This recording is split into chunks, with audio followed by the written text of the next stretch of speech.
Present ન્યૂઝમાં આપનું સ્વાગત છે। હું છું આપની સાથે કૃપાલી પરમાર। વાત કરીએ આજના મુખ્ય સમાચારો। વડોદરા જિલ્લાના સમિયાલા ગામે ગ્રામ પંચાયતની ગંભીર અને ચિંતાજનક બેદરકારી સામે આવી છે। ગ્રામ પંચાયત સામે આવેલા સ્ટ્રીટ લાઇટના પોલ પાસે વીજ વાયરો ખુલ્લી હાલતમાં લટકતા જોવા મળ્યા છે, જે કોઈપણ સમયે મોટી દુર્ઘટનાને આમંત્રણ આપી રહ્યા છે। આ વિસ્તાર પાસે રોજબરોજ નાના બાળકો રમતા હોય છે। જો કોઈ બાળક ભૂલવશ આ ખુલ્લા વાયરોને સ્પર્શ કરે અને કરંટ લાગવાની ઘટના બને તો તેની જવાબદારી કોણ લેશે?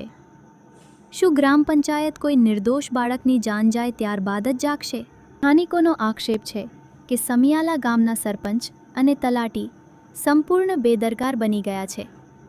ગામમાં શું થાય છે, ક્યાં જોખમ છે, તેની કોઈ ચિંતા કે જાણકારી હોવાનો અભાવ સ્પષ્ટ દેખાઈ રહ્યો છે।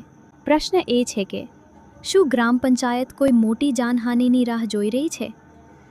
ખુલ્લા વીજ વાયરો હોવા છતાં અત્યાર સુધી કોઈ કાર્યવાહી કેમ નહીં? તો અકસ્માત થાય તો જવાબદારી સરપંચ લેશે કે તલાટી, કે પછી સિસ્ટમ ફરી એકવાર મૌન રહેશે? પ્રશાસન અને વીજ વિભાગે તાત્કાલિક આ ગંભીર મુદ્દે પગલાં ભરી જોખમી વાયરો દૂર કરવા જોઈએ, નહીં તો આવનારા દિવસોમાં મોટી દુર્ઘટના સર્જાય તો તેની સંપૂર્ણ જવાબદારી સમિયાલા ગ્રામ પંચાયતના સરપંચ અને તલાટી પર આવશે, એવું સ્પષ્ટ કહેવું પડશે।